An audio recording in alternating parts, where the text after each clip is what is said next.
আজ পশ্চিমবঙ্গ বিধানসভায় উল্লেখ পর্বে মাননীয় স্পিকার স্যারের মাধ্যমে সংখ্যালঘু বিষয়ক ও মাদ্রাসা শিক্ষা মন্ত্রী মহাশয়ের দৃষ্টি আকর্ষণ করলাম, আবেদন করলাম। মাদ্রাসা কম্পিউটার বিষয়ক আইসিটি টিচারদের যে কোঅর্ডিনেটর আছে তাদের এবং স্কুলের ক্ষেত্রে যে সমস্ত আইসিটি কোঅর্ডিনেটর আছে তাদের বেতনের বৈষম্য আছে, আরও অনেক কিছু বিষয়ের বৈষম্য হচ্ছে।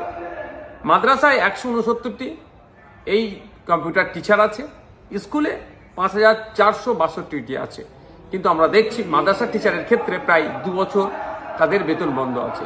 অনেক চিঠির আদান প্রদানের পরে গত 3-4 মাস আগে মাত্র 4 মাসের বেতন দিয়ে আবার বন্ধ হয়ে গিয়েছে।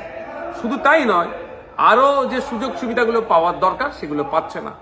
যে এই বৈষম্য দূর করা দরকার, সেই মর্মে স্পিকার স্যারের মাধ্যমে মাননীয় মন্ত্রী মহাশয়ের কাছে আবেদন করেছি যে মাদ্রাসার যে সমস্ত আইসিটি টিচার অর্থাৎ কোঅর্ডিনেটর যারা আছেন, কম্পিউটারে যারা এডুকেশন দেয়, প্রোভাইড করে, তাদের সাথে এই বৈষম্য যাতে না হয় তার ব্যবস্থা গ্রহণের জন্য।